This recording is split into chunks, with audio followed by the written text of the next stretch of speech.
નમસ્તે, કલ્પના હોમ કિચનમાં આપ સૌનું સ્વાગત છે। આજે બનાવીશું સ્વાદિષ્ટ અને ક્રિસ્પી બ્રેકફાસ્ટ નાસ્તા પૂરી, ચા સાથે કે મુસાફરી માટે પણ એકદમ પરફેક્ટ। ચાલો બનાવવાનું શરૂ કરીએ। સૌપ્રથમ એક મોટા વાસણમાં લઈશું 300 ગ્રામ ઘઉંનો લોટ। હવે એમાં ઉમેરીશું 200 ગ્રામ મેંદો। બંને લોટને ચાળી લેવા।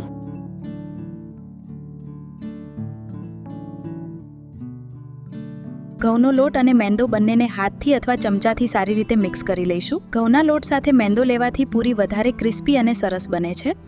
હવે એમાં ઉમેરીશું ચીલી ફ્લેક્સ। ત્યારબાદ ઉમેરીશું સફેદ તલ અને થોડા કાળા તલ। તમે તમારા સ્વાદ પ્રમાણે તલનું પ્રમાણ ઓછું કે વધારે કરી શકો છો।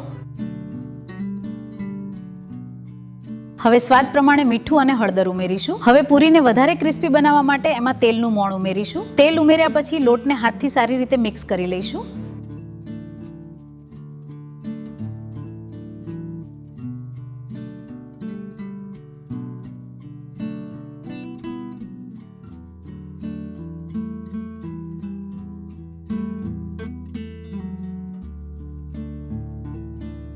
મોણ બરાબર ભળ્યું છે કે નહીં તે જોવા માટે થોડો લોટ હાથમાં લઈને દબાવો।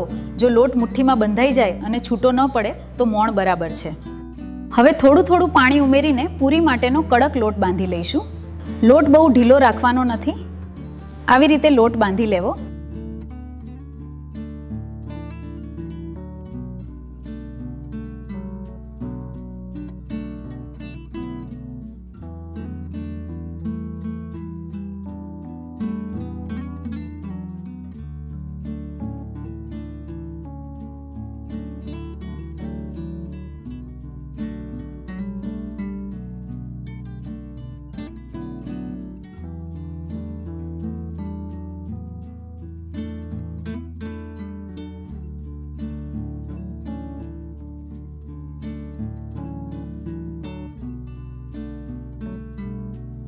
લોટ બંધાઈ જાય પછી તેને ઢાંકીને લગભગ 10 મિનિટ માટે રાખી મૂકવો। 10 મિનિટ પછી લોટને ફરી એકવાર સારી રીતે મસળી લઈશું।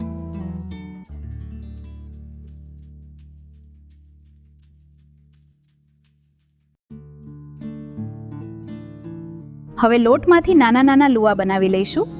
દરેક લુવાને હળવા હાથે વણીને પૂરીનો આકાર આપીશું।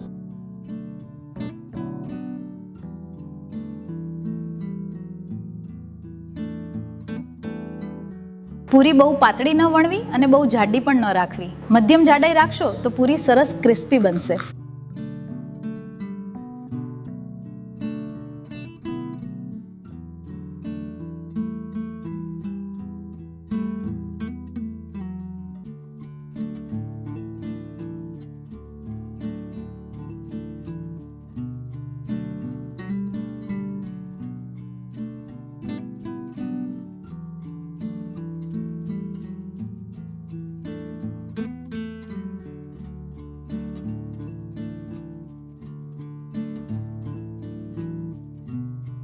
હવે લઈશું એક ઝારો। વણેલી પૂરીને ઝારા ઉપર રાખીને હળવા હાથે પ્રેસ કરીશું। આ રીતે પૂરી ઉપર સુંદર ડિઝાઇન બની જશે।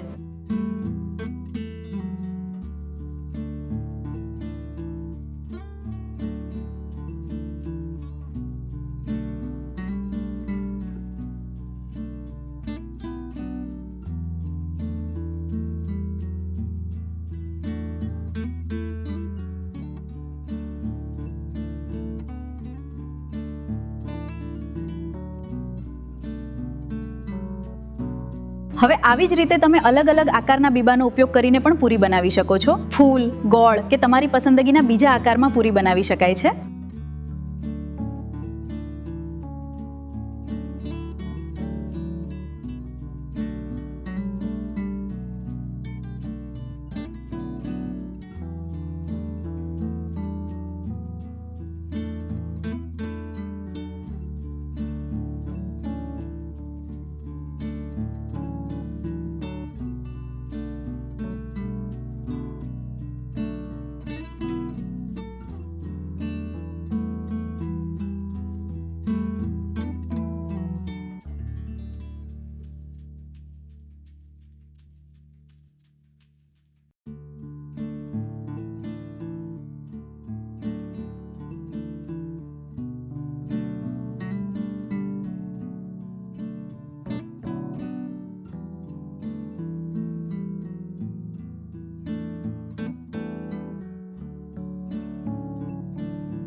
હવે વણેલી પૂરીને 2 કલાક રાખી મૂકવી, એટલે થોડી સુકાઈ જશે તો પૂરી તળતી વખતે તેલ વધારે વપરાશે નહીં અને તળવામાં પણ વધારે ટાઈમ નહીં લાગે. હવે એક કડાઈમાં તેલ ગરમ કરવા મૂકીશું. પછી તૈયાર કરેલી પૂરી એક પછી એક ગરમ તેલમાં નાખીશું. ધીમા તાપે સોનેરી કલર થાય ત્યાં સુધી તળવી.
હવે પૂરી એકદમ સરસ સોનેરી અને ક્રિસ્પી થઈ ગઈ છે. તેને કડાઈમાંથી બહાર કાઢી લેવાની. આ જ રીતે બધી પૂરી તળી લઈશું. રેસીપી ગમી હોય તો લાઇક, શેર અને સેવ કરજો. આવી જ રેસીપી માટે કલ્પના હોમ કિચનને સબસ્ક્રાઇબ કરજો. તમે કયા ગામથી જોવો છો વિડીયો? હવે મળીશું બીજી રેસીપીમાં. ત્યાં સુધી આવજો.